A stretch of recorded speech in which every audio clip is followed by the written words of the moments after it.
Ketika Rasulullah wafat, itu separuh sahabat hampir mayoritas, ya Rasulullah kita semua ingin kita dulu yang meninggal karena engkau begitu penting. Maka jangan meninggal dulu, kita yang meninggal. Kalau kita yang meninggal tuh gak apa-apa, tapi kalau engkau penting, jangan meninggal. Tapi ada saja sahabat, lah tidak seperti itu. Saya suka Rasulullah meninggal dulu. Alasannya masuk akal. Biar Allah menyaksikan saya kama usoddikuhu hayyan usoddikuhu maitan. Allah biar menyaksikan saya iman kepada Nabi ketika masih hidup. Dan saya buktikan setelah mati pun, setelah meninggal pun, setelah wafat pun, iman. Jadi ternyata baisnya itu supaya orang tahu bahwa iman kita kepada Nabi itu iman yang super. Jika ketika beliau sugeng ya kita iman, setelah wafat juga kita iman. Kai usoddikuhu maitan kama usoddikuhu hayyan. Supaya saya mentasdikkan beliau setelah meninggal sebagaimana kita mentasdikkan beliau saat masih hidup. Dan ternyata Allah ridho dengan perkataan sahabat itu. Kenapa Allah ridho? Karena menjadi pelajaran bagi orang-orang yang ditakdir gak menangi Rasulullah SAW. Tetap mereka ini. Jangan kayak setan. Setan itu kurang ajar betul kalau iblis itu. Masyhur itu. Iblis itu nangis-nangis neng Nabi Musa. Iblis itu takutnya sama Allah itu luar biasa. Sampean kalah. Iblis itu setiap ketemu malaikat karena dia ngerti alam gaib, mesti apa itu? Kama sali syaitani id qala lil insani kfur falamma kafara qala inni bari'um minka inni akhafu wa rabbal alamin. Jadi setan iblis itu paling sering bilang inni akhafu wa rabbal alamin karena iblis itu tahu surga, tahu neraka, tahu kekuasaannya Allah. Jadi takutnya sama Allah luar biasa. Makanya setiap dia mengajarkan kekafiran, setelah orang itu kafir gimana? Inni bari'um minka inni akhafu wa rabbal alamin. Saking takutnya sama Allah, suatu saat iblis ini datangi Nabi Musa. Karena tahu Nabi Musa itu kalimullah. Orang yang bisa komunikasi langsung dengan Allah. Ya Musa ya kalim Allah, saya ini makhluk. Saya takutnya sama Allah luar biasa. Tolong rayukan Allah supaya nerima tobat saya. Karena dirayu terus lama-lama Nabi Musa bilang, oke, tak rayukan Allah. Sama Allah. Karena Musa kekasihnya, ya Allah iblis ini ingin tobat. Tolong dikasih hak tobat. Kata Allah, oke. Dia bisa tobat. Asal mau sujud di makamnya Nabi Adam. Karena kesalahannya dia gak mau sujud sama Nabi. Semenang Nabi Musa karena ada cara untuk iblis menjadi tobat. Dikasih tahu sama Nabi Musa. Alhamdulillah kamu diterima tobatnya. Syaratnya apa? Sujud ke kuburannya Nabi Adam. Wah iblis ya tahu aslinya terus. Asjuduhu maitan wa qatla asjuduhu hayyan. Oh zaman urip aku ora gelem, mbok nek wis mati. Oh dasar setan itu. Zaman urip aku ora gelem wis mati mbok kon sujud. Kumat maksudnya terus ya sudah terus sampai sekarang akhirnya. Kalau sekarang sudah tidak mungkin lagi karena nggak ada Nabi Musa. Jadi ijtihadnya sahabat melihat wafatnya Rasulullah itu beda-beda dan ternyata semuanya diridhoni Allah. Karena ternyata yang suka Nabi wafat dulu adalah ingin supaya umat Islam tetap mencintai beliau. Iman sama beliau, tasdik sama beliau. Sebagaimana tasdik zaman sugeng. Makanya kita harus mencintai guru-guru kita. Uhibbuhu maitan kama uhibbuhu hayyan. Saya sampai sekarang itu ya merasa Mbah Mun itu tidak meninggal. Saya masih merasa kalau bapak saya tidak meninggal. Karena kita mencintai beliau-beliau ketika hidup dan ketika wafat itu sama. Karena beliau-beliau sama kita juga seperti itu. Rasulullah itu ketika mendekati wafat, ya bahasa halusnya intaqala ila rafiqil a'la. Itu Nabi kalau ngedikan tuh rileks sekali. Hayati khairun lakum wa wafati khairun lakum. Jong aku nak uripku ya apik. Engko nak aku wis kapundhut ya apik. Fa amma hayati fali asunna lakum as-sunan. Sebagian riwayat fa innakum tuhadditsuna anni wa uhadditsu ankum. Kalau saya masih hidup, saya bisa mengajarkan kamu sunnah, mengajarkan kamu tradisi-tradisi yang benar. Dan ketika aku mati, ketika aku sudah wafat, maka saya jejer Allah, kata Nabi. Saya berdampingan dengan Allah, maksudnya dekat Allah. Tentu bila kaifin walan bisor. Terus sudah fa'inna amalakum, amal-amal kamu diperlihatkan ke saya. Berhubung saya sudah dekat Allah, kalau amal kamu baik, saya muji Allah.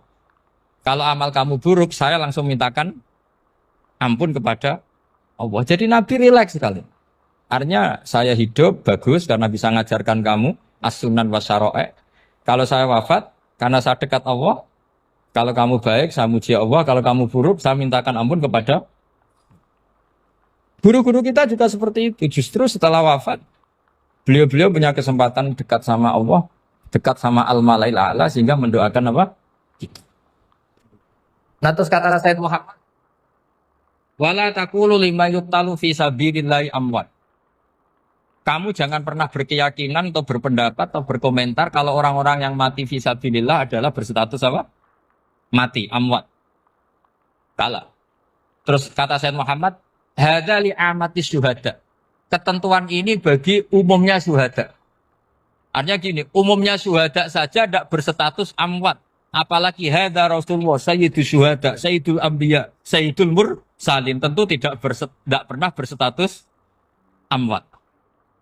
Ya saya ulang lagi ya, jadi zaman cara berpikir amatus syuhada, syuhada yang umum saja berstatus hidup, tidak boleh distatuskan amwat. Apalagi Rasulullah itu sayyidus syuhada, sayyidul anbiya. Maka status beliau pasti hayyun la yamut, pasti beliau itu hidup tidak.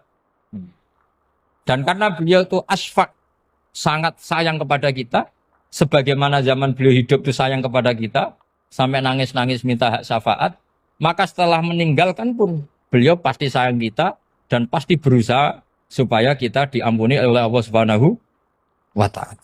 Sehingga ada sahabat yang tadi berpendapat kalau saya nggak masalah Nabi wafat dulu. Supaya Allah menyaksikan saya usaddiquhu maitan kama usaddiquhu hayyan. Jadi ini cerita ya, cerita sudut-sudut pandang. Fikih itu penting sekali. Kata Sayyid Ali yang Shahibu Simtud Durar itu, wabihi qiwamus syariah. Yang bisa mengawal syariat itu hanya fikih. Fikih itu ya kalau yang paling gampang untuk kita misalnya punya Fathul Qorib, Fathul Mu'in, Fathul Wahab. Tapi yang faham betul, mesti faham itu ngelotok setengah hafal. Jangan bawa kitabnya tok, yang penting sekian semester terus selesai. Itu sama-sama dosa, itu dosennya ya dosa, mahasiswanya juga dosa. Karena sudah terlanjur sarjana agama, ternyata nggak bisa, itu kan mendingan ndak sarjana agama. Itu saya tak cerita sama Kiai Roba, itu ada fatwa kiai, kiai juga wali. Suatu saat ada penyanyi dangdut top terkenal di Indonesia itu. Itu nyanyi dangdut. Ya penyanyi ya dai. Entah itu hakikat entah majas tidak tahu. Itu kiai itu fatwanya lucu. Kalau kamu datangi dia pas main dangdut masih saya beri izin. Tapi kalau datangi dia pas pengajian itu tak larang kan. Kan santrinya jadi eskal. Ini pas pengajian dilarang, pas dangdutan kok malah dapat izin. Tapi bukan berarti halal ya, dapat izin. Dapat izin kan potensinya bisa karena dilarang lah ya tetap belerot. Terus suatu saat si santri ini setengah wali, tidak wali tapi setengah. Lama-lama itu memahami gurunya. Memahami gurunya ternyata sirinya begini. Kalau seorang penyanyi yang tidak pernah ngaji, kemudian ngomong agama, itu potensinya itu fadallu wa adallu, sesat dan menyesatkan. Tapi kalau dia sedang nyanyi dangdut, penyanyinya cowok, sama jangan bayangkan dangdut putri, enggak, itu cowok sudah tua lagi. Jadi potensi halalnya ada lah maksudnya untuk, tapi tidak alat musiknya, orangnya. Tapi kalau dia nyanyi, itu paling dosanya hanya nyanyi. Saya ulang lagi, murid tadi akhirnya paham kalau datangi pengajian itu artinya ikrar kalau dia seorang dai atau seorang yang layak ngomong apa? Agama.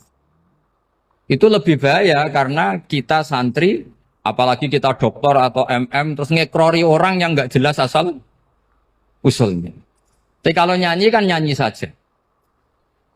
Sehingga itu menjadi fikih. Bahaya terbesar dalam fikih adalah apa? Mengkaji fikih tidak dari ahlinya. Ya saya ulang lagi ya, mengkaji fikih tidak dari apa?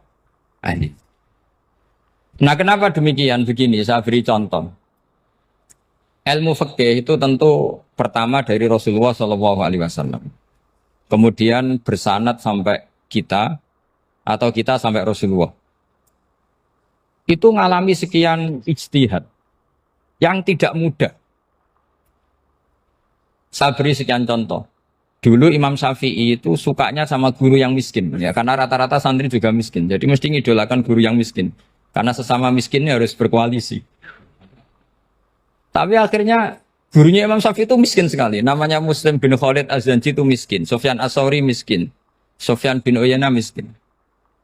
Setelah ngaji di Medina itu Imam Malik itu kaya. Pas itu Imam Malik sudah kaya. Setiap ketemu Imam Syafi'i dikasih uang. Sampai ketika Imam Malik itu bilang, kamu sudah alim, ilmu saya sudah habis, kamu ngaji sama yang lain. Sama siapa? Kata Imam Malik, orang yang sealim saya sudah meninggal, namanya Abu Hanifah. Tapi dia punya murid, namanya Muhammad bin Hasan Asy-Syaibani, kamu ke sana. Terus Imam Malik datang ke Baki. Dulu Baki itu pasar rental, ya Grab lah kira-kira sekarang. Itu mengumumkan, siapa kafilah yang mau ke Irak? Kita ya Imam Malik, dibayari sama Imam Malik. Ini yang antar ke Irak, ke Muhammad bin Hasan Asy-Syaibani. Imam Malik mulai ngeper. Guru saya yang miskin tidak pernah nyangoni, guru-guru saya yang kaya sering nyangoni. Mulai memasalahkan kiai miskin, gitu. Kira-kira seperti itu mulai masalah. Setelah datang ke Irak, di Muhammad bin Hasan Asy-Syaibani itu si Muhammad bin Hasan Asy-Syaibani itu kalau ngitung uang itu di meja tamu. Jadi punya emas lantaan, punya uang. Kira-kira kalau Indonesia punya rupiah, punya dolar, dihitung itu di ruang tamu. Kata Imam Syafi'i, saya dengan Imam Malik saja enggak serik, ini lebih kedonyan lagi kiai. Ngitung uang itu di ruang tamu. Terus akhirnya si Muhammad bin Hasan Asy-Syaibani ini ahlul usul, dia pakar usul. Kamu heran sama saya? Iya, kiai kok kedonyan. Dia ngomong gitu. Tapi kata Muhammad bin Hasan Asy-Syaibani, kalau kiai tidak boleh kaya, itu tak kayak wong fasik. Ben gue demenan, gue mabuk. Oh jangan, nanti dipakai maksiat. Tengjenengan mawon kersane digetoat. Berarti kiai oleh sugih. Mun pun angsal-angsal. Semenjak itu jadi satu fikih bagi Imam Syafi'i. Ternyata kalau mengharamkan kiai sugih, berarti membolehkan yang fasik sugih. Kalau yang fasik sugih bisa dipakai i'anah alal maksiat. Semenjak itu mindset pikiran Imam Syafi'i rubah. Saking rubahnya sampai beliau berpendapat orang bisa beli Alphard, kok beli carry itu haram. Bisa jadi bupati kayak Pak Roba, jadi RT haram. Pokoknya gitu. Bisa keren Kak Gus Bak kok jadi orang pendengar haram. Pokoknya haram terus. Karena dalil beliau al-Islam ya'lu wala yula alaih. Coba sampean ridho misalnya jadi orang Gresik dipimpin orang yang enggak sholat, ridho enggak? Enggak. Atau sholat tapi enggak bisa ngaji, ridho enggak? Ketika yang bisa ngaji berpotensi jadi buba, terus keterusan. Karena Imam Syafi'i keterusan, ya umatnya keterusan. Akhirnya orang-orang Syafi'i itu politikus rata-rata. Ya, makanya sama jangan kaget sama Baruba. Kakak saya wakil bupati ini. Putranya Mbah Mun ada yang wakil apa? Gubernur. Dulu Gus Wahid ya menteri agama. Itu asal usul dari perubahan fikih, mindset, cara berpikir Imam Syafi'i. Jadi dulu itu fikih ditemukan itu jelimet, ada perdebatan. Itu tidak hanya pada level ulama, pada level Nabi pun ada perdebatan. Jadi jangan kira Nabi itu tidak debat, ya debat. Nabi itu asal seangkatan itu mesti debat, termasuk debat dengan malaikat. Jadi kalau perlu ya debat sama apa? Karena malaikat itu kan lugu itu gak iso mikir. Karena kalau malaikat iso mikir bisa jadi rektor. Nanti kasihan Pak Salam ini. Malaikat gak boleh jadi rektor. Malaikat Israel itu gak tahu etika. Jadi beliau ketika mau membunuh, mencabut nyawanya Ibrahim datang, ya Ibrahim saya ini disuruh nyabut nyawa kamu. Kata Ibrahim, wah kamu itu pasti salah. Kamu tahu saya siapa? Saya ini Khalilur Rahman, kekasih Allah. Masa kekasih membunuh yang dikasih? Ini enggak benar, logika itu enggak benar. Pasti kamu salah. Karena Israel itu tidak bisa debat. Ketika ditanya, hal ra'aita khalilan yumitu khalilah? Masa kekasih membunuh yang dikasih? Saya ini Khalilur Rahman. Masa Allah mencintai saya kemudian membunuh saya, itu logika agak bener. Enggak, keliru, kamu itu keliru. Israel akhirnya terbang lagi. Ya Allah, katanya logika saya ini salah. Karena masa kekasih membunuh yang dikasih. Karena Israel nggak pernah sekolah, nggak pernah sekolah. Nggak bisa dia jawab. Akhirnya diajarin Allah. Dah kamu bilang gini ke Ibrahim. Hal ra'aita khalilan yakrahu ayyalqa khalila. Masa kekasih tidak siap ketemu yang dikasih. Dibalik logikanya. Akhirnya datang lagi ke Israel. Kata Allah begini. Masa jenengan kekasihnya tidak siap ketemu yang kau kasih. Oh ya ya oke mati gak apa-apa. Jadi ilmu itu ngalamin perdebatan. Jadi saya datang murni karena Kiai Mas Buhin, bukan karena MC. Itu dosa besar kalau saya datang karena MC. Karena saya punya kewajiban yang lebih besar. Jadi yang bisa mengalahkan adalah a'dzama minhu, yang super besar. Karena jelas ada riwayat inna min abaril birri silatar rojuli ahla wuddi abi. Ya, inna min abaril birri silatar rojul ahla wuddi abi. Di antara kebaikan yang sangat baik adalah seseorang menyambung teman bapaknya. Padahal sampean kan nggak mungkin teman bapak saya. Teman saya aja nggak mungkin, nggak level apalagi bapak saya kan. Jadi malah mohal itu. Saya berkali-kali cerita di mana-mana cerita. Fikih itu harus dievaluasi. Karena ini masalah furu'iyah. Saya berkali-kali cerita di mana-mana cerita. Hukum berteman orang fasik gimana? Pasti orang jawab haram karena takut ketularan orang fasik. Tapi kalau dibalik, hukumnya bina orang fasik gimana? Ya baik, umatnya Nabi. Bisa bina kalau berteman. Kamu bisa bina orang fasik tanpa berteman? Gak bisa. Jadi kalau dibalik, hukum berteman orang fasik gimana? Haram. Hukumnya bina orang fasik? Baik. Bisa bina kalau berteman. Berarti berteman orang fasik? Ya terus nanti pada level lapangan sih gampang. Kalau yang soleh membina yang fasik dan yang fasik ketularan yang soleh, maka ternyata kalau yang soleh ketularan fasik ya berarti ternyata buruk.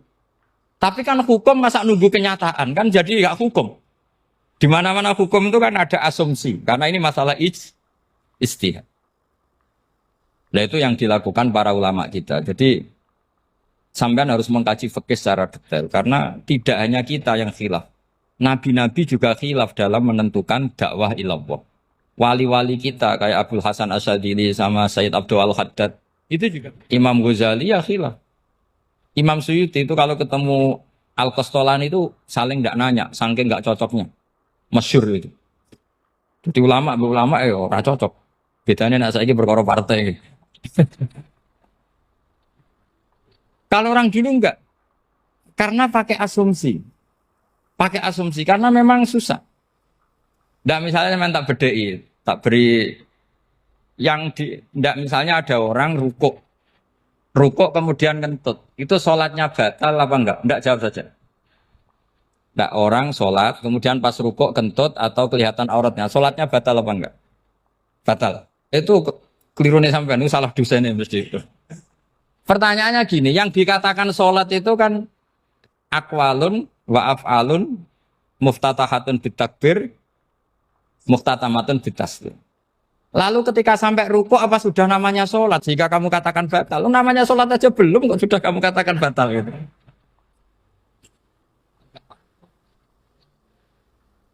Iya kan? Jadi kalau aku mau sholat pas rukuk ngetut batal atau ora? Mestinya jawaban yang benar, ya ora sholat jadinya gitu. Karena kalau dikatakan sholat, definisinya harus sampai salah. Tapi kan kita nggak mungkin ngomong seperti itu kan dianggap majnun. Padahal itu yang benar, yang punya kecerdasan. Nah makanya pertanyaannya, fikih itu ngikuti bahasa awam apa bahasa istilah?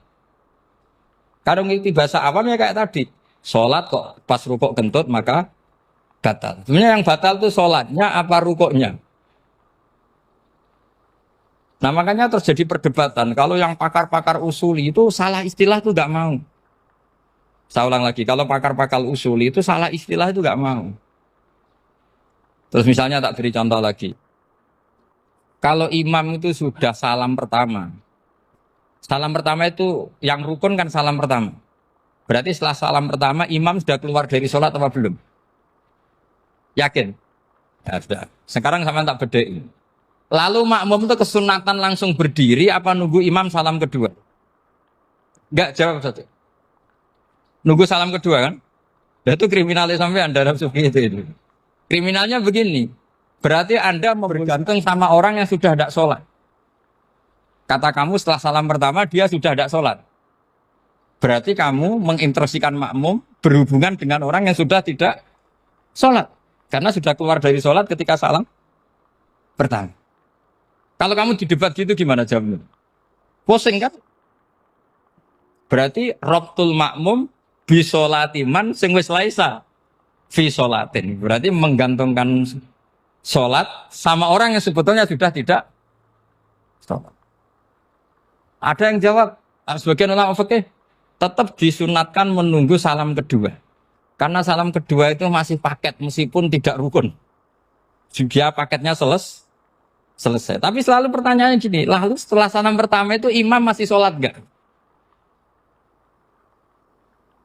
Sudah sama pernah dijawab tuh? Nah ini pentingnya bodoh, gak mikir sebenarnya. Jadi makanya bodoh itu barokah karena gak mikir. Jadi soalnya Rabbana ma khalaqta hadza apa? Batila. Sing bodoh ya barokah, sing pinter ya barokah. Sera barokah maksiat. Serana barokah plus. Jadi ilmu itu harus mengalami satu gesekan karena logika itu bisa dibalik. Nah karena ilmu itu mengalami satu gesekan, satu logika yang bisa kayak iya kayak enggak. Sehingga jargon di dunia ijtihad itu begini. Ra'yuna shawabun yahtamilul khata' wa ra'yuka khata'un yahtamilus shawab. Pendapat saya benar tapi mungkin salah. Tapi pendapat kamu taruhannya salah dulu tapi ya mungkin benar. Jadi mustahid kalau kata mustahid itu lucu. Ngomongnya itu ra'yuna shawabun yahtamilul khata'. Pendapat saya tarifnya benar dulu tapi ya mungkin salah. Kalau pendapat kamu salah tapi ya mungkin benar atau mungkin bisa salah ya tidak tahu pokoknya mungkin benar. Nah kenapa demikian? Begini, di luar masalah tauhid, saya ulang lagi di luar masalah tauhid, itu tentu ada masalah-masalah yang sifatnya ijtihadiyah. Ya saya ulang lagi, yang sifatnya apa? Ijtihadiyah. Dan ijtihadiyah ini nggak pernah selesai karena muqtadul hal, konteks kesejarahan maupun konteks kesempatan itu tidak sama. Dulu kiai-kiai itu ngaramkan dasi, ngaramkan celana karena yang celananan yang dasinan itu penjajah. Sehingga mantasabbaha biqaumin fahuwa minhum. Tapi lama-lama kiai-kiai itu ya pakai dasi, pakai celana. Ya karena dianggap sudah tidak mantasabbaha biqaumin fahuwa minhum. Ini ngalami pergeseran. Semua ijtihad itu ngalami pergeseran. Lalu pertanyaannya begini, lalu ijtihad apa Gus yang permanen? Yang permanen ya ijtihad dengan alat apa? Ijtihad. Saya beri contoh misalnya begini. Nabi Musa itu yang ngalami ijtihad. Kata beliau karena kangen Allah, itu ingin melihat Allah karena kangen. Rabbi arini anzur ilai. Qala lan tarani walakin anzur ilal jabal. Ya sudah namanya orang kangen ya ingin melihat. Ya sudah gitu aja. Sehingga ahli ilmu kalam itu berdebat. Kalau kata ahli sunnah, karena Nabi Musa minta ingin melihat Allah, berarti melihat Allah itu jaiz, mungkin. Karena Nabi gak boleh bodoh meminta sesuatu yang mau hal. Maka antipatinya ahli sunnah terhadap pendapat Mu'tazilah itu antipati. Karena menurut pendapat Mu'tazilah, Allah itu qadim, Allah itu laisa kamislihi syai'un, sehingga gak bisa dilihat. Pertanyaannya adalah berarti Nabi Musa meminta sesuatu yang muhal. Itu bodoh sekali sampai nggak tahu mana muhal, mana apa? Jaiz. Makanya kata Imam Ghazali, masa Nabi Musa yang Nabi nggak tahu kalau melihat Allah itu muhal. Sampai minta berarti nganggap itu jaiz atau boleh. Itu cara pandang orang-orang ahli sunnah apa? Wal jannah. Tapi tetap saja sebagian ulama itu ya balelo. Yang kayak Mu'tazilah itu ya balik loh cara berpikir pokoknya itu karena kangen bukan karena mungkin atau tidak mungkin. Jadi nggak mungkinnya tetap tidak mungkin. Terus mereka dalil la tudrikul absar wa huwa yudrikul absar. Nah, sudut pandang ini akan terus. Ada seorang wali ditanya, kalau kamu di surga ingin melihat Allah apa enggak? Jawabnya enggak. Kenapa ya? Kasihan Allah. Terus kenapa ya? Unazzihu dzalikal jamala an-nadhari misli. Saya tidak ridho Allah yang hebat, yang keren, kemudian sing delok di rumah aku wong resik. Koyok gak ngergani pangeran. Sebenarnya sing delok Allah ben golongane Nabi Muhammad, Nabi Ibrahim, kowe ora usah ngilangi keren. Maksudnya itu. Jadi ada ulama itu jadi wali kalau sholat itu karena di soft belakang. Tapi jangan ditiru. Itu kan nggak lazim ya. Lazimnya kan afdhalus sufuf as-saful awal. Ketika ditanya, kenapa kamu kalau sholat di belakang? Cek GR koyok wani suwan pangeran gak ngarep. Aku sungkan dadi kok guli. Kalau sampean kan karena males bukan karena sungkan. Jadi itu artinya rasa ya. Makanya nggak bisa, nggak ada ijtihad itu tidak mungkin karena perasaannya orang itu beda-beda. Itu Sayyid Abdul Al-Haddad itu kalau ngendikan masyhur. Man da'a li dzalimin bil baqa faqad ahabba yusawwah fi ardi. Orang yang mendoakan orang fasik masih hidup, gak mati-mati, itu berarti suka kalau Allah dimaksiati di buminya. Wong fasik kelakuannya rak maksiat, nak mbok dongakno mari. Itu berarti kamu ingin Allah didurakani terus menerus karena si fasik masih hidup. Tapi kalau Abu Hasan As-Sadili cara ngendikan gini, kalimatnya persis. Man ahabba alla yusawwahu fi ardi faqad ahabba alla tadhara maghfiratuh. Orang yang ingin dunia ini steril gak ada maksiat, maka sama saja berkeinginan tidak melihat luasnya maghfirahnya Allah. Sama-sama wali besar. Tapi cara pandang hubungannya dengan Allah seperti itu. Jadi mau tidak mau, istihad itu mau tidak mau. Makanya tidak usah dipertentangkan misalnya cara berpakaian, cara apa. Yang penting sesuai aturan Islam ya sudah. Karena ini urusan rasa. Urusan apa? Rasa. Itu Syekh Hasan Basri itu sering jagongan sama Robiah Hadawiyah. Itu secara fikih salah. Tapi pas itu ulama fikih ditanya, kenapa Anda tidak komentar terhadap dua wali besar yang sering ketemu? Andai kan semua santri seperti itu, akan saya halalkan. Karena nggak mungkin punya nafsu. Sehingga fikih dulu memang masih asli. Kamu lihat di takrib misalnya, lelaki melihat perempuan itu nggak boleh kecuali sekian alasan. Termasuk boleh itu li taklim karena mengajar. Atau lil muamalah. Lah ini yang mulai masalah. Ada warung kopi, penjaganya cantik. Santri-santri ngopi. Ini lil muamalah. Kan kasus ini. Mau disalahkan tuh ada takbirnya. Mau dibenarkan ini jelas fasik kan? Jelas fasik. Jelas fasik. Maksudnya sudah fasik sebelum itu ditambah itu. Jadi fasiknya permanen. Nah pertanyaannya adalah, kalau kamu ngajar mbak-mbak, kemudian hafal yang cantik yang enggak, itu taklim lin nazar apa nazar li taklim? Itu taklim apa modus? Makanya kalau ngopi cari bakul yang cantik, itu muamalah untuk nazar apa nazar untuk muamalah? Loh kalau saya ngopi dengan kirobah pasti halal. Karena begini, berjalan saja, bareng capek, nggak tahu itu warungnya siapa, terus berhenti ngopi. Kebetulan bakulnya cantik. Nah itu mungkin halal, karena kan saya tidak milih-milih. Ingin ngopi kebetulan bakulnya cantik. Kalau kamu kan nggak apal daftarnya. Wah itu mesti haram itu, mesti haram itu. Karena berarti kan kamu menjadikan ngopi ini modus. Gue jagani nak takok pangeran. Lo kok nazar? Muamalah Gusti, muamalah. Itu mesti modus. Maka fikih itu harus dikawal oleh tasawuf. Kalau ndak, semua hukum fikih bisa diakalin. Makanya Imam Bukhari punya satu bab namanya Kitabul Khiyab. Bab mengkhilaf fikih. Beliau itu antinya sama Abu Hanifah itu luar biasa. Nggak ada ulama dibenci Imam Bukhari kayak Abu Hanifah. Masyhur itu. Untungnya beliau nggak menangi Abu Hanifah. Kalau menangi geger terus. Bisa bahsul masail terus. Itu Abu Hanifah itu ulama yang suka khilaf. Khilaf itu merekayasa hukum. Misalnya begini. Saya ini puasa agak lemes. Ujian agak lemes. Apalagi kiai, serapati di duit, santri beling-beling lemes ini. Apa mangan itu kan, poso-poso kok mangan kan gak keren.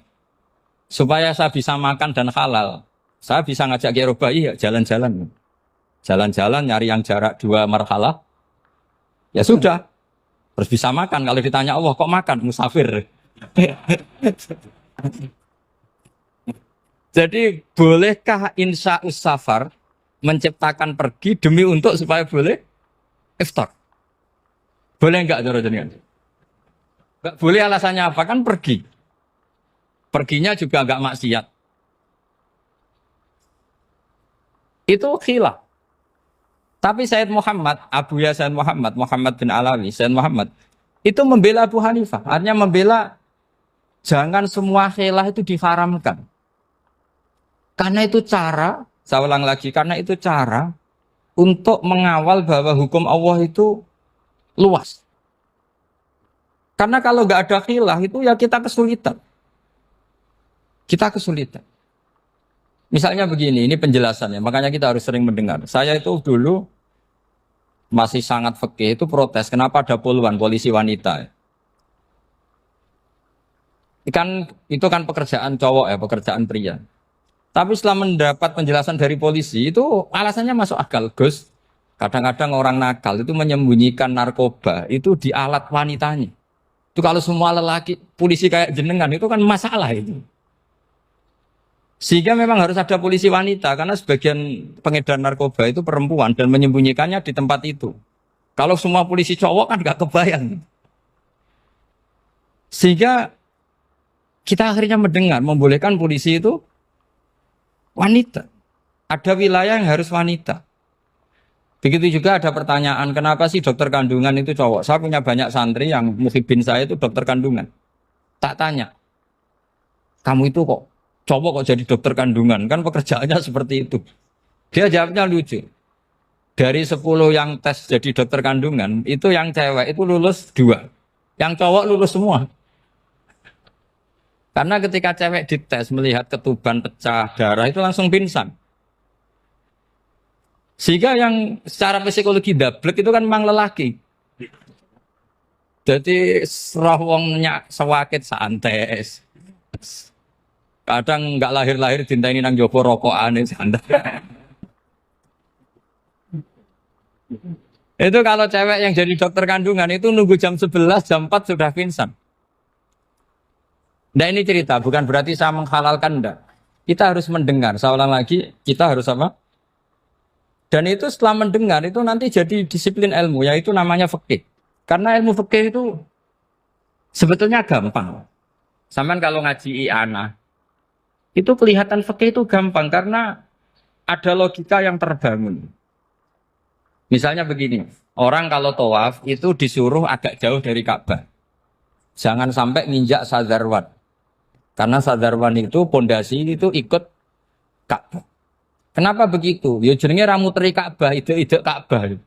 Jadi sebenarnya sederhana logikanya. Sing jenenge muter itu di luar itu kita muter. Nah kalau nginjak pondasinya namanya gak muteri Ka'bah tapi ide-ide Ka'bah. Ya jadi sederhana sebetulnya ya masuk akal. Jadi fikih itu enggak ada yang iskal, sebetulnya masuk akal. Tapi karena kita nekuni itu tidak serius, maka terus jadi paradok. Saya beri contoh lagi, ini sebagai penghormatan saya sama Kiai Mas Bukin, karena ini sudah namanya fakih. Kalau ada ayam jago ditabrak truk, terus kejet-kejet, adekan dibiarkan pun mesti mati. Karena gerakannya sudah harokatul masbuh. Terus kamu sembelih, itu halal apa enggak? Enggak jawab, ayam jago loh. Kalau kamu katakan halal, dia sudah tidak punya hayatun mustaqirroh, kehidupan yang permanen. Andai kan kamu biarkan pun 1 menit lagi meninggal. Kejet-kejet kan prosedur saja. Maksudnya pantasnya mati ya kejet-kejet sih, tapi sebetulnya sudah pasti mati. Maka ini ada 2 ulama. Kalau kata Imam Malik tetap namanya halal. Karena ruhnya masih di situ. Sehingga ketika kita nyembelih, ya nyembelih hewan yang hidup. Yang namanya nyembelih itu pokoknya mematikan yang punya roh. Sementara saat itu rohnya masih di situ. Meskipun 1 menit lagi pasti. Tapi kalau mazhab Syafi'i enggak, ini sudah harokatul masbuh. tidak punya hayatun mustaqir. Sehingga dalam perdebatan ulama fikih itu lucu, kadang ya gampang mangkel no. Misalnya begini, kalau ada anak lahir tidak ada amaratul hayat, nggak nangis, nggak bernafas, sunat disolati apa enggak? Siktun sing layas tahilu walayas langsung lahir langsung mati, nggak ada amaratul hayat. Udah tahu mikir tuh. Itu tidak wajib disolati. Alasannya, ya kan memang sholat alal mayit kan tidak pernah hidup. Di mana-mana mayit itu setelah hidup mati. Ini kan tidak pernah hidup. Namanya ya atau lahmin, ya potongan daging itu aja. Enggak. Jadi kadang fikih diwaca tenan jebule mangkel no.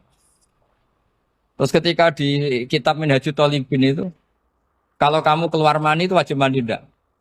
Wajib kan? Kalau keluar mani inzal itu kan wajib mandi.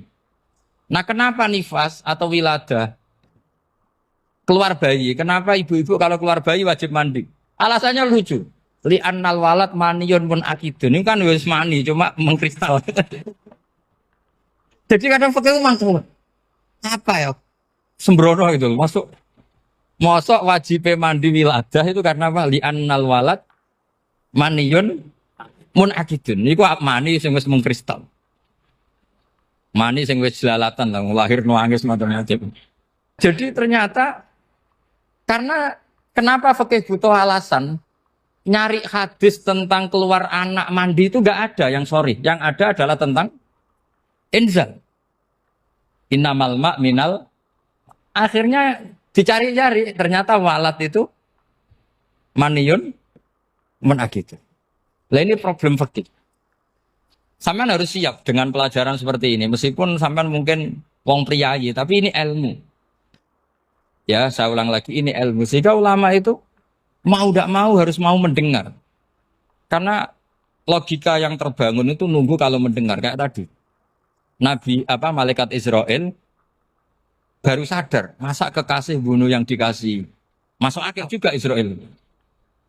Kalau sama sampean sih nggak nerima tetap selonang-selonang ini masalah Ibrahim Khalilur Rahman. Sehingga kita di alasan fikih itu harus kita dengar. Saya dulu itu saya sampai sekarang itu sama kalau bayi lahir sudah berbentuk bayi, saya sendiri berpendapat sebaiknya disolatin kalau sudah berbentuk bayi meskipun tidak nangis, tidak ada amaratul hayat. Kan yang digugurkan itu wajibnya, bukan masalah boleh dan tidak. Itu banyaklah perdebatan ulama di bab itu. Saya beri contoh lagi perdebatan ulama. Ini contoh-contoh fikih, karena ini khusus penghormatan status fakih tadi. Itu kalau ada orang mati, jenazah itu. Jenazah itu kalau sholat, itu kan umumnya jenazah di depan, kita nyolati di belakang. Itu yang mengatakan begitu ya tidak punya alasan, ya taunya mulai dulu begitu, di mana-mana nyolati jenazah, jenazahnya di depan. Tapi di kitab Makhali jelas diterangkan, kata kaul sani tidak wajib. Alasannya ya lucu, fa innal janazah laisat bi imamin. Jenazah itu tidak imam, kenapa harus di depan? Kan kacau kan? Loh coba alasannya di depan apa? Dia ada imam kok. Nah barokahnya fikih itu, sehingga kita melihat di Arab Saudi sekarang, itu jenazah kan di belakang. Tapi kita tetap nyolati apa? Mayit. Kalau di Arab Saudi musim haji, itu jenazahnya di kamar mayit, tapi kita nyolati.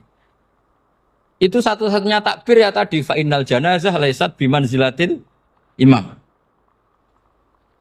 Tapi jangan praktekkan, nanti ada kepaliran sesat. Saya hanya cerita ilmu, jangan dipraktekkan. Kalau dipraktekkan masih jadi aliran sesat. Mono jenazah ning mburi mame kok ngarep aliran sesat. Sebetulnya bukan sesat tuh. Uji coba fikih. Ya karena tadi fa innal janazah laisat bimanzilatil. Bukti lagi kalau sampean sholat ghaib. Sholat ghaib ini misalnya mayitnya di Surabaya, boleh enggak sholat ghaib di sini? Terus jenazahnya di belakang kamu apa depan kamu? Nah ini kan fikih itu pokoknya gitu. Makanya standar furu'iyah itu susah. Karena perdebatannya itu mirip-mirip. Kayak iya, kayak tidak, kayak. Makanya dulu zaman sahabat, Ada sahabat itu mencintai Rasulullah. Senengannya sowan. Bukti cinta sowan. Banyak juga yang sahabat bukti cinta Nabi itu tidak pernah sowan. Alasannya ganggu.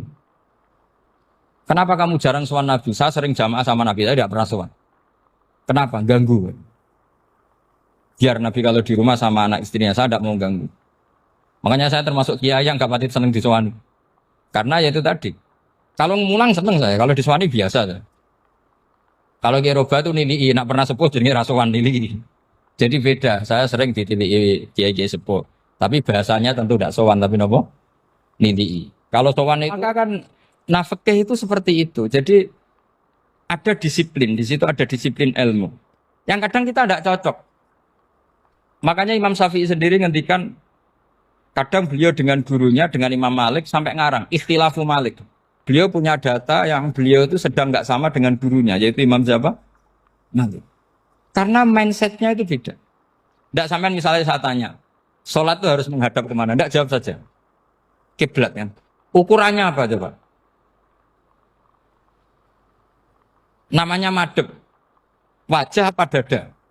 Imam Syafi'i milihnya dada. Sekarang praktekkan dalam dialog keseharian. Saya jagungan sama Kiai Roba seperti ini, terus wajah saya begini, madhep enggak? Nah itu masalah. Terus pertanyaannya, madhep dengan dada itu fis sholat apa fil qiyam?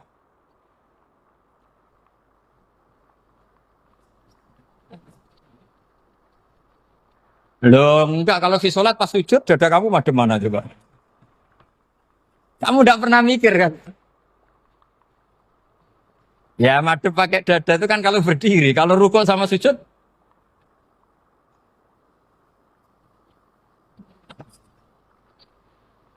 Loh itu ulama itu jelimet gitu. Makanya jarang yang menekuni profesi ulama itu. Karena menekuni proposal banyak, karena memang susah. Jadi ulama itu orang yang cara berpikir sudah aneh. Sehingga mereka detail. Maksudnya menghadap itu apa? Ukurannya kalau berdiri ya dada, tapi nggak bisa kamu katakan atawajjuh bisodri aturan dalam sholat, fikuli sholat. Pertanyaannya lah kalau rukuk sama sujud, dadanya menghadap kemana coba? Maka itu ilmu yang sudah jelimet. Nah ulama usul fikih, ulama yang nggak mau salah per detail hukum. Sehingga menurut Imam Rafi'i, misalnya kalau beliau ditanya sujud itu gimana ya asal wat ujabha ya sujud. Tapi kalau menurut Imam Nawawi harus melibatkan 7 apa? Anggota, yaitu al-jabha, wal yaden, wal rubaten, wal kodame. Oke, Imam Nawawi kita ikuti. Tentu keseharian kita pakai Imam Nawawi. Yaitu berdasar hadis umirtu an asjuda ala sab'ati yumin al-jabha, wal yaden, wal rubaten, wal kodamen. Berarti berapa? 7.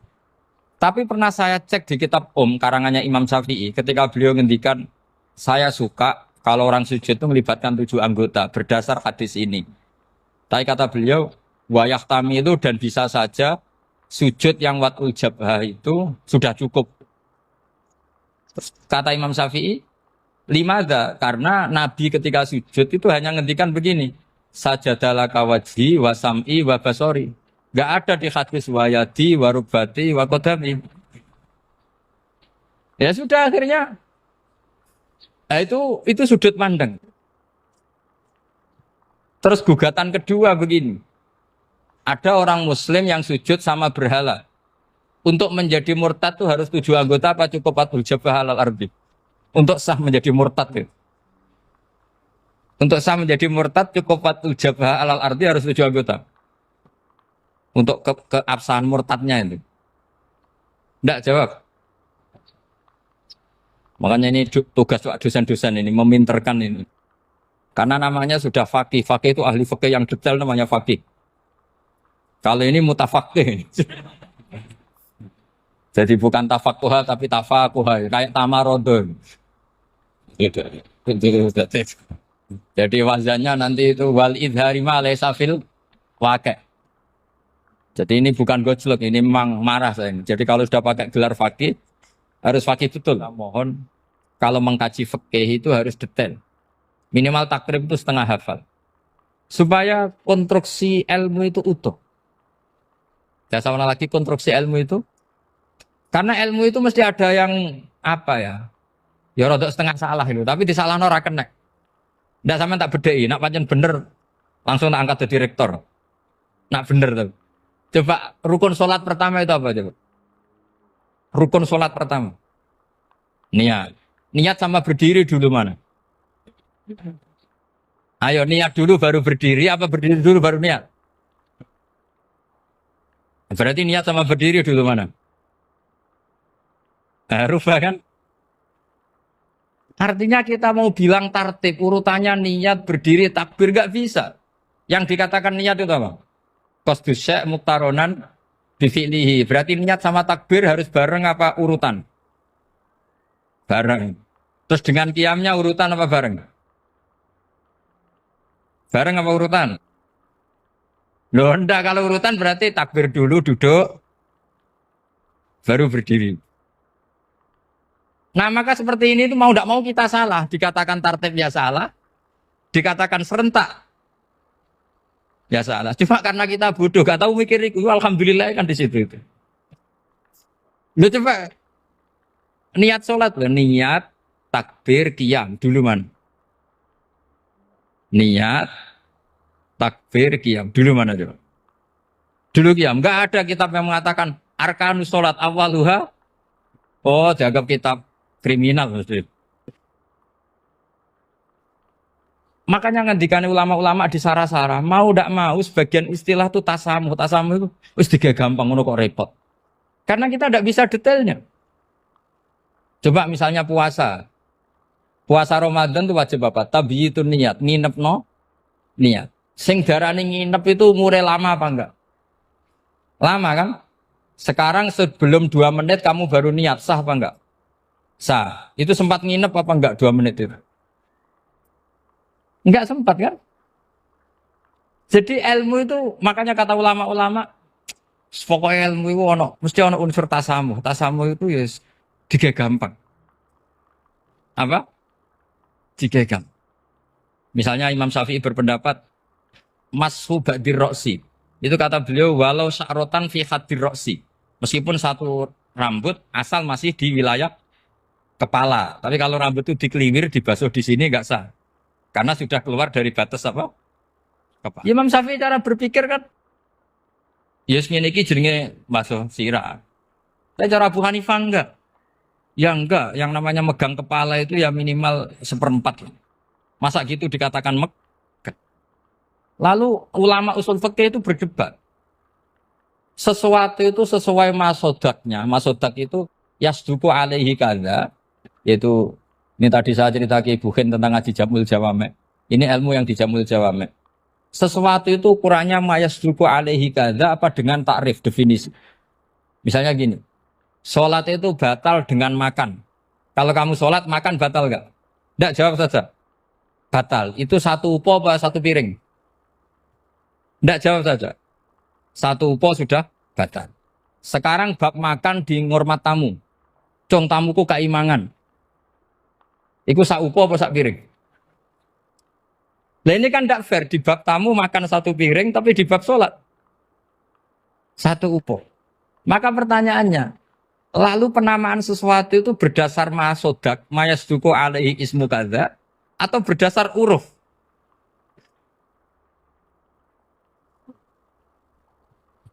Ukurannya apa coba? Maka terus jadi perdebatan. Nah ini di sini ini pentingnya ulama karena ya sekarang saya bedai sekarang. Cengkeh itu wangi apa enggak? Kategorinya cengkeh. Wangi kan kalau orang bikin kue tar pasti pakai apa? Cengkeh. Pakai wedang ronde supaya manis, apa wangi dikasih apa? Cengkeh. Nah itu saya berkali-kali cerita, pernah mau dipikirkan orang Islam juga boleh rokok karena dianggap pakai apa? Mewangi karena ada apa? Cengkeh. Tapi terus didebat, kalau gitu berarti orang Jumatan sunat rokok. Karena Jumatan disunatkan pakai pewangi. Wah itu kan, akhirnya tuh, wah iya ya, repot ya kan. Jadi kalau cengkeh kamu kategorikan wewangen, yang orang Islam nggak boleh rokok karena pakai cengkeh yang wangi, konsekuensinya orang Jumatan sunat rokok karena berarti di masjid pakai apa? Pewangi. Kan sesat semua ya, jadi itu ilmu. Makanya selain fikih mateng, itu ada ilmu yang namanya usul fikih. Usul fikih itu yang neliti itu. Mayas duku alaihi kada. Jadi yus ngono iku darani ngono. Seorang lagi. Ngono iku wis darani ngono. Ora perlu roh detail. Ya, saya ulang lagi. Wis ora perlu roh detail. Makanya Abu Hanifah itu misalnya basuh wajah. Wis anggar kecelok ngene iki basuh wajah. Nek Imam Syafi'i kan detail. Mimba ini mana bitis syari sampai ila somahe uzunehi ila zakon. Terus mana bitis syari Imam Syafi'i nambah apa? Ghaliban. Kenapa ditambahi ghaliban? Karena kalau orang budak mana bitis syarinya di sini. Jadi itu fikih. Jadi fikih itu jelimet. Padahal kita ini nggak pernah berpikir secerdas Imam Syafi'i, tapi akhirnya ya mikir juga. Agak ditambahi ghaliban, mana bitis syarinya orang budak kan? Sini. Terus sekarang perdebatannya, orang budak basuh mastur roksi di sini sah enggak? Karena tadi itu wajah apa kepala gitu kan? Kan jadi bingung gitu. Ya makanya ini mukadimah saya supaya sampean apa lebih disiplin belajar apa? Fikih dan setidaknya didiskusikan lah kitab-kitab Minhajut Thalibin atau kitab-kitab Mahali. Karena di situ nanti ada perdebatan.